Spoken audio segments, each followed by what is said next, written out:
Coucou tout le monde. Alors me voilà de retour donc avec un petit challenge. Je tiens à vous préciser donc les règles de ce challenge ont été dictées par ma sœur aînée. Donc elle va nous faire transpirer, elle va nous faire suer, mais je vous garantis que c'est uniquement pour notre bien. Donc je vais vous donner les règles du challenge. Alors c'est un challenge qui sera basé sur trois aspects différents, à savoir les cheveux, le sport et l'alimentation. Donc c'est un peu, je voulais en fait un challenge un petit peu plus complet que les précédents que j'ai eu à faire parce que généralement ils étaient plus basés sur les cheveux et peut-être le sport ou les cheveux et l'alimentation, mais j'ai jamais vraiment réussi à mettre les trois aspects en pratique. Donc cette année-ci, je me suis dit, vas-y, allez, cette fois-ci, on reprend vraiment le sport, on fait attention à ce qu'on mange, ou du moins on mange correctement, et on prend soin de ses cheveux pendant 3 mois minimum.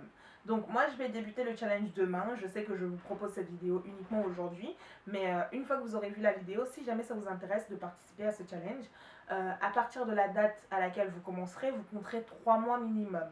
C'est-à-dire que moi, je les débute le 17 septembre, je les terminerai donc le 17 décembre, ou alors à la fin du mois de décembre, comme ça j'aurai un petit peu plus de temps. Donc, les règles du challenge seront donc une durée de 3 mois minimum. Pour ce qui est de l'alimentation, donc consommer 5 fruits et légumes par jour, du moins essayez. Si vous ne pouvez pas manger de fruits, que les fruits c'est pas trop votre truc, je vous conseille les jus faits maison. Donc pas les jus de fruits dans des boîtes, etc., en bouteille, parce qu'ils sont extrêmement sucrés, contrairement à ce qu'on croit. Ils sont un petit peu trop sucrés même. Donc je vous conseille de mixer ou d'écraser des fruits dans votre mixeur le matin. Un grand verre de jus fait maison le matin avant de partir, je peux vous assurer que ça fait vraiment du bien aussi bien, enfin, aussi bien pour votre corps que même pour le moral, etc. Même si vous n'avez pas l'habitude de prendre le petit déjeuner le matin, un verre de jus de fruits comme ça, fait maison, un smoothie en gros, parce que c'est même pas du jus, vu que vous le mixez, vous fera vraiment, vraiment beaucoup de bien. Donc, un produit laitier par jour, ça c'est pour l'apport en calcium, soit du fromage, soit du yaourt, soit du lait. Moi, malheureusement, je bois pas de lait, donc je ne le digère pas. Donc, j'essaie de boire. Donc, j'avais demandé conseil sur Twitter et on m'avait conseillé donc, le lait d'amande ou le lait de soja, etc. Donc, je vais essayer d'en boire et je vais essayer de manger des yaourts et du fromage. Mais c'est pas trop mon truc. Mais bon, il faut donc cet apport en calcium là. Ensuite, donc, pour ce qui est donc du sport, il faudra faire du sport deux fois minimum par semaine et 4 fois maximum. C'est-à-dire quoi? C'est 1 heure et demie de sport par jour. Je peux vous direz peut-être que c'est un petit peu trop de temps à faire du sport. Pour celles qui ont des enfants, etc., vous trouverez peut-être pas forcément le temps, mais je peux vous assurer que ça fait vraiment, vraiment beaucoup de bien. Donc 1 h 30 de sport par jour, faites ce que vous voulez. Vous pouvez faire un zumba, vous pouvez faire de la cardio, vous pouvez faire de la muscu, vous pouvez aller courir, vous pouvez franchement, il y a énormément de choses que vous pouvez faire en 1 heure et demie. Pour celles qui veulent savoir où est-ce qu'elles pourraient avoir des idées d'exercices, etc., qui n'ont pas trop d'idées, donc ma soeur m'a donné les différentes adresses suivantes. Sur YouTube, vous avez Blogilate, c'est une jeune asiatique qui propose des exercices de sport à faire tous les jours. Vous avez également la chaîne de, il me semble que c'est Charlie James, qui a donc plusieurs femmes et des hommes aussi qui proposent des exercices. Ils ont un site. Je vous mettrai les liens en dessous dans la boîte d'infos pour que vous ayez toutes les adresses où vous pouvez avoir de l'inspiration pour vos exercices de sport, etc. Vous avez aussi, je crois, sur Tumblr, I Can, You Can, We Can. Vous avez également Sporty Afro. Donc je vais vous mettre tous les liens en dessous de cette vidéo dans la boîte à infos. Donc vous cliquez sur plus d'infos pour avoir tous les différents liens. D'accord? Donc, on continue avec quelque chose qui rentre aussi bien dans le côté cheveux que dans le côté alimentation. C'est donc une cure de biotine, enfin une cure de compléments alimentaires. Les compléments alimentaires, il faut faire une cure de 3 mois minimum pour voir les effets. Et moi, j'aime bien faire des cures généralement quand j'en prends au mois de septembre, c'est-à-dire après l'été et avant l'hiver, avant le grand froid, etc. En gros, je me dis que je permets à mon corps de récupérer des folies que j'ai fait pendant l'été et de se préparer donc clairement à affronter le grand froid qui arrive. Donc, les compléments alimentaires que je vous conseille, sont donc la biotine ou Vitalfan, ou encore de la levure de bière, ou encore pour celles qui ont des adresses pour l'avoir, comment ça s'appelle déjà ce truc? J'ai oublié le nom, donc Fort Capil, voilà, Fort Capil. Par contre, Fort Capil, je pense que c'est vraiment orienté cheveux et ongles. Je sais pas s'il y a vraiment plus d'apport en termes de vitamines, etc. Mais bon, ça c'est à vous de voir. Donc vous pouvez voir, vous pouvez demander conseil à votre pharmacienne, à la pharmacie en bas de chez vous, etc. pour avoir donc les compléments alimentaires les plus complets possibles. Donc il faut savoir que des compléments alimentaires, ça s'accompagne donc d'une alimentation saine et équilibrée, qui était donc le premier point du challenge. Donc on passe donc ensuite au côté cheveux. Pour le côté cheveux, on va dire, il faudra apporter le maximum de coiffure protectrice. Donc une coiffure protectrice, c'est aussi bien une banane, que je vous ai déjà fait une vidéo sur les coiffures protectrices. Donc le maximum de coiffure protectrice pour éviter au maximum la manipulation de vos cheveux. Donc on va dire 2 semaines minimum pour une coiffure protectrice. Voilà, parce que si vous la faites en une semaine et que vous détachez, vous manipulez beaucoup les cheveux. Donc vous pouvez prendre 5 jours de libre après une coiffure protectrice, histoire de laisser votre crâne respirer.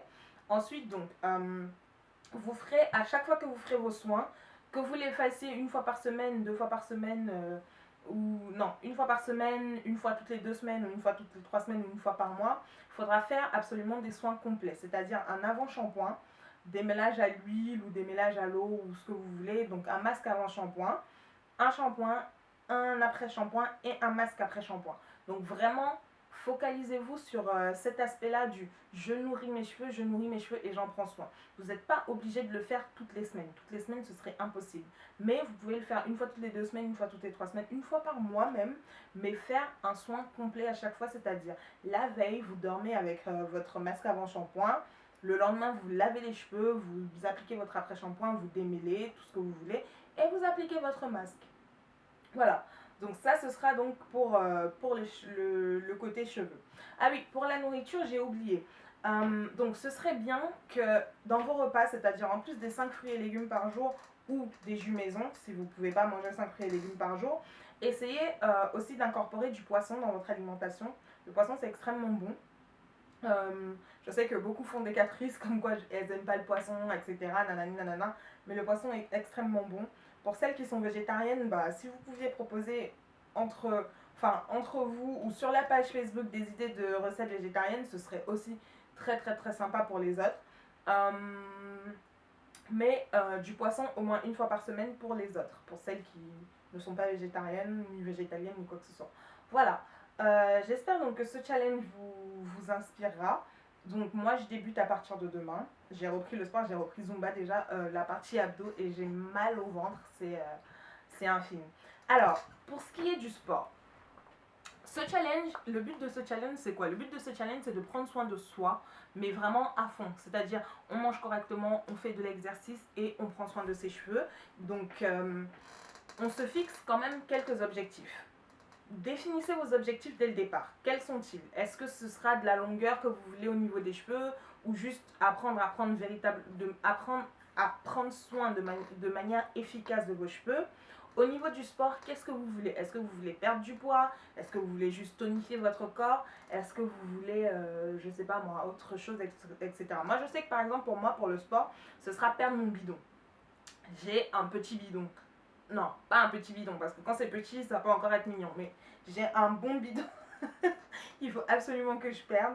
Je dis ça depuis le mois de mai. Et j'avais recommencé le sport et je me suis arrêtée d'un coup brutalement. Donc tous mes efforts à la poubelle. Donc là, je reprends. Et moi, c'est uniquement pour perdre mon bidon. J'ai pas envie de perdre mes formes parce que j'ai lutté pour les avoir. Donc ça, je les garde. Mais c'est mon petit bidon que je veux absolument raffermir. Donc fixez-vous des objectifs réalisables en 3 mois. C'est-à-dire que allez pas me dire je veux perdre 150 kilos, en 3 mois ce sera impossible. Si vous perdez autant de poids en 3 mois, je peux vous assurer que dans les jours qui viendront ensuite, vous regagnerez le double voire le triple de ce poids. Donc fixez-vous des objectifs faisables, réalisables au niveau de vos cheveux. Moi mes cheveux, ce sera pour le challenge, ce sera gagner, enfin leur redonner de la force parce qu'ils en ont un peu perdu. Et comme j'en prends pas beaucoup soin en ce moment, bah, ils me le font bien sentir. Et puis, moi, je rentre dans ma période où je perds des cheveux. C'est-à-dire que moi, je perds des cheveux à partir du mois de septembre. Ils tombent, enfin, les cheveux morts tombent, etc. Donc, pour la nouvelle pousse, pour les cheveux qui arrivent, il faut absolument que je leur redonne des vitamines pour qu'ils poussent correctement. Voilà. Donc, ça, mes objectifs donc à moi ne sont pas en termes de ne concernent pas la longueur ou quoi que ce soit, mais concernent plutôt la vitalité, la vigueur de mes cheveux. Et mes objectifs sport seront de tonifier mon petit bidon. Donc je ferai des photos que je posterai sur mon blog pour marquer un peu le début de ce challenge et voir à la fin donc, du challenge si j'ai respecté mes engagements ou pas. Si vous voulez m'envoyer vos photos, si vous voulez participer au challenge, n'hésitez pas. J'espère que les règles vous plairont, ne vous paraîtront pas trop dures ni trop contraignantes, mais c'est le but d'un challenge. Il ne faut pas que ce soit trop facile non plus, parce que sinon c'est pas un challenge. Il ne faut pas que ce soit trop compliqué non plus, trop contraignant. Adaptez-le donc à vos différentes routines, adaptez-le à vos emplois du temps surchargés de working girl que je suppose que vous êtes toutes.